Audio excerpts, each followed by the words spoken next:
नमस्कार सभी साथियों को। तो दोस्तों, जो हमारी हियरिंग हुई थी, जैसा आप सभी को पता है, 20 तारीख को, उसका जो है दोस्तों जजमेंट ऑर्डर आ गया है।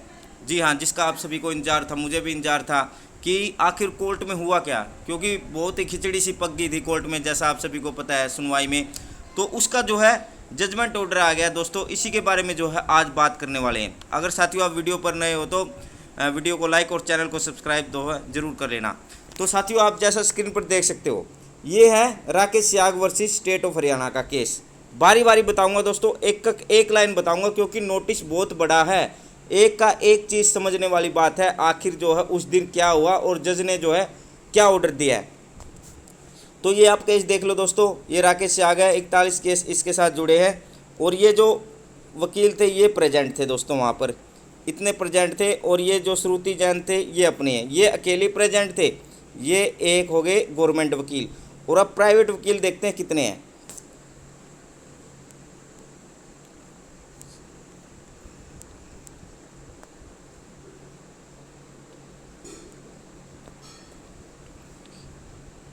दोस्तों 24 या 25 वकील हैं, 24 या 25 वकील जो है यहाँ पर प्राइवेट है।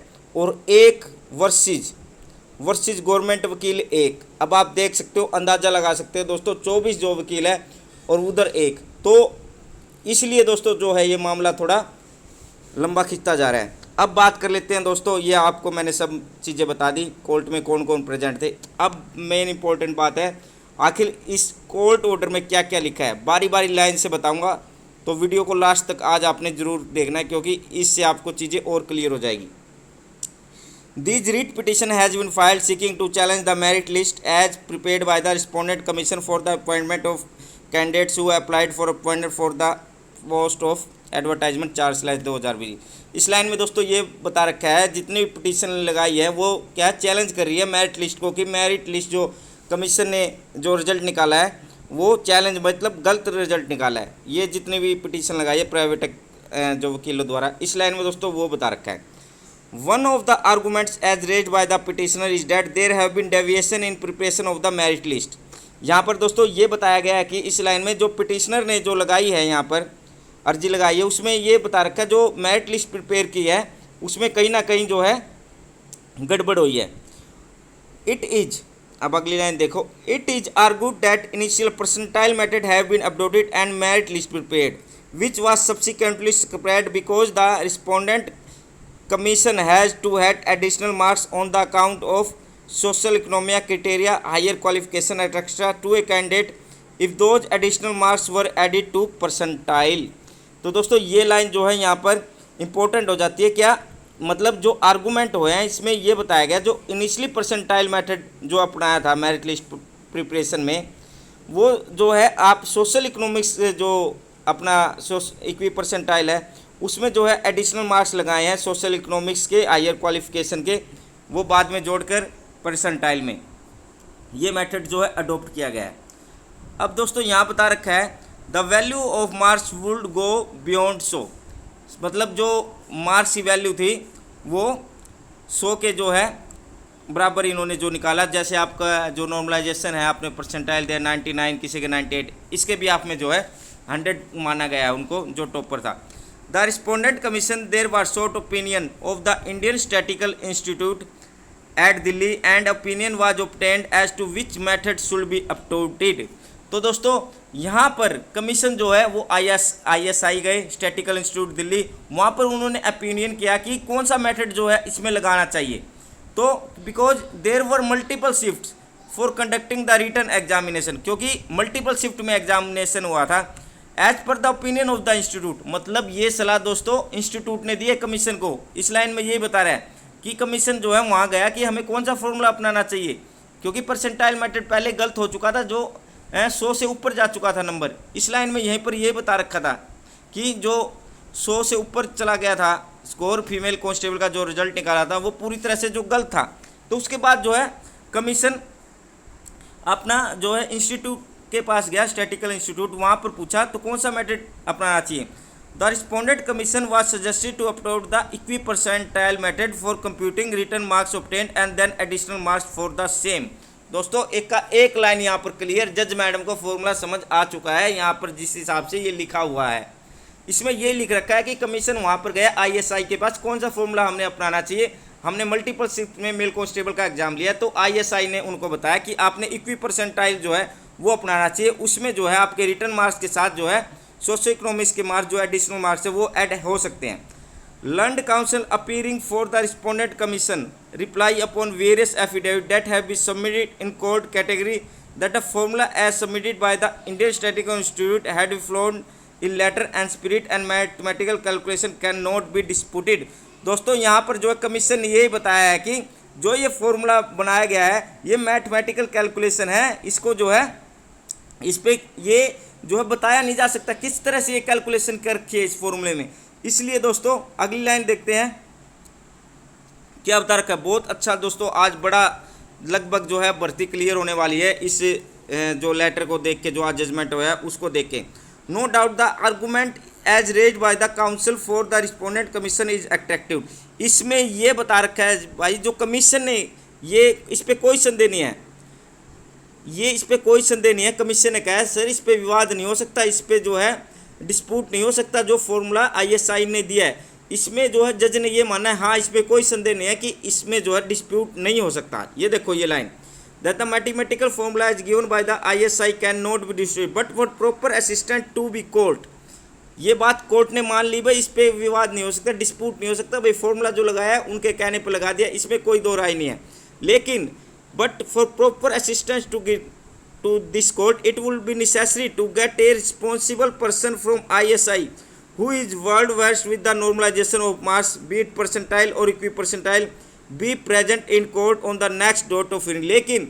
लेकिन चीज़ों को कोर्ट के सामने रखने के लिए प्रॉपर असिस्टेंट टू कोर्ट, चीज़ें जो है कोर्ट के सामने आए सब चीज़ें, इसलिए हम जो है ISI का जो जिन्होंने ये फॉर्मूला बनाया उसको बंदे को जो है कोर्ट में प्रेजेंट होने के लिए बोल रहे हैं। कोर्ट नेक्स्ट जो अपनी अगली तारीख है 28 अक्टूबर, इसमें जो है आईएसआई का बंदा है क्योंकि उन्होंने फॉर्मूला है वो हमें समझा दे, कोई डाउट नहीं है, बस इसमें ये जज ने खुद माना है। अगली लाइन देखो दोस्तों, बारी बारी बात करेंगे, बहुत बढ़िया दोस्तों मुझे लगा ये नोटिस, पहले मैंने पढ़ा फिर आपको बता रहा हूँ। Another argument that has been raised by the counsel, अब दो है जो दूसरा विवाद, जो दूसरा जो है प्राइवेट वकील, उन्होंने क्या कहा, for the petitioner that there is no need to adopt any normalisation method. उन्होंने कहा भी नॉर्मलाइजेशन अपनाने की जरूरत ही नहीं थी इसमें। यही दोस्तों ये बात हुई थी, रौनक भाई और ने भी यही बात बताई थी भाई, एक वकील ने कहा भाई नॉर्मलाइजेशन अपनाने की जरूरत नहीं थी, HSS ने नॉर्मलाइजेशन क्यों अपनाया, ये दूसरा वकील बोल रहा था। In the fact question of normalization or adapting percentile equipercentile method would only arise if there was any difference in difficulty level।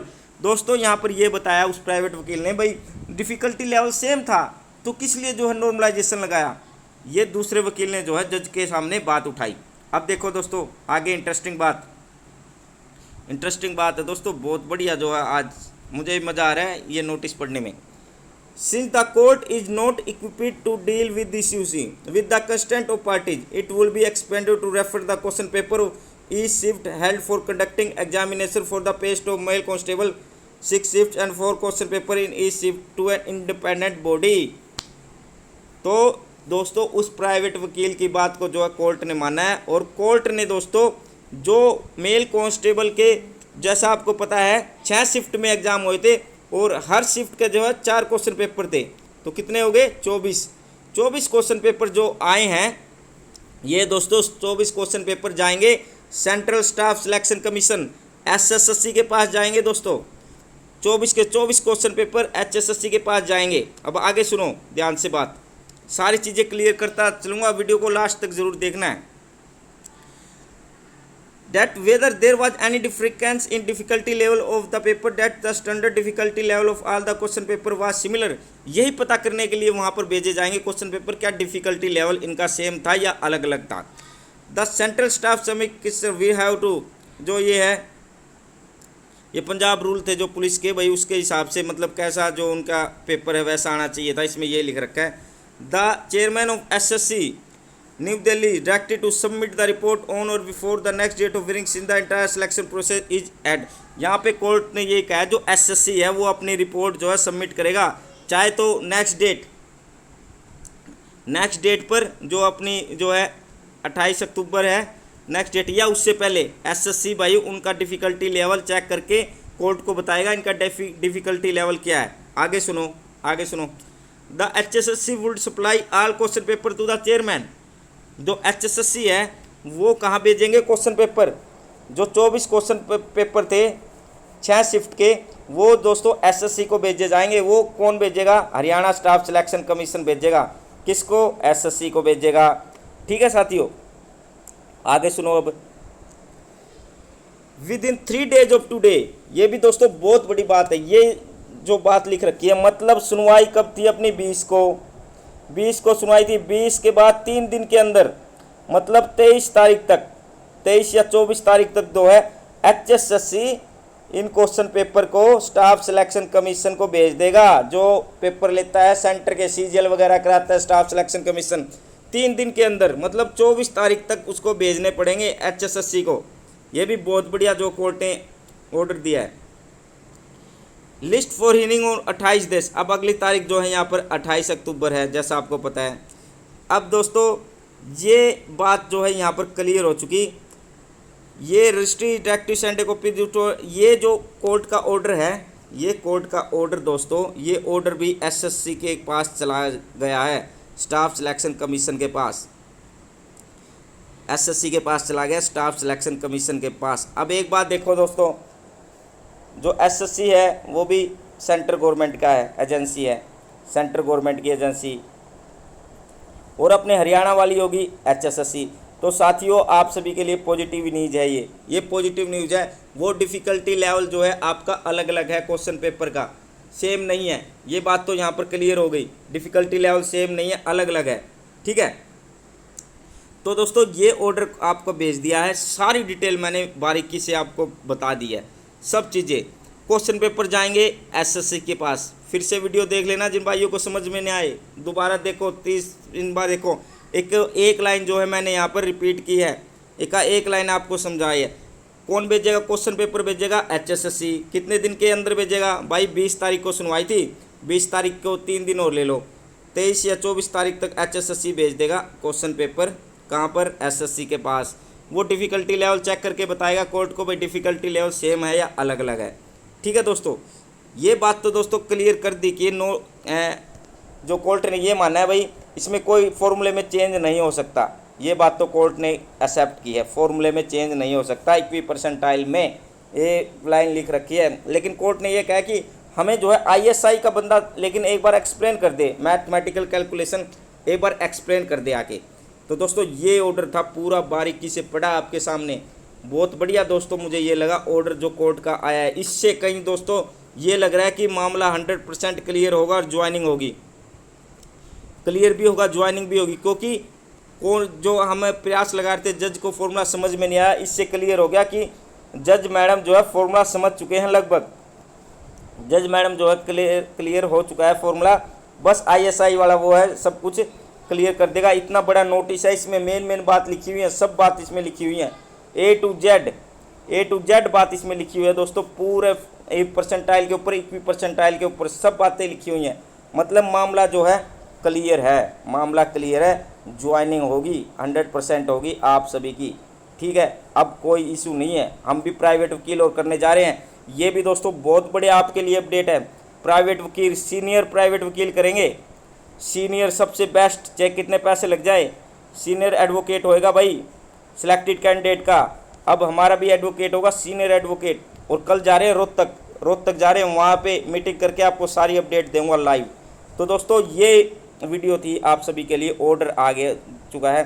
फिलहाल इस वीडियो में इतना ही दोस्तों, अगर कुछ भी चीज़ें ना समझ आई तो आप जो है कमेंट करके मुझसे पूछ सकते हैं। तो थैंक यू दोस्तों, फिलहाल इस वीडियो में इतना ही। वीडियो को पसंद आए तो वीडियो को लाइक, चैनल को सब्सक्राइब जरूर करें। Thank you.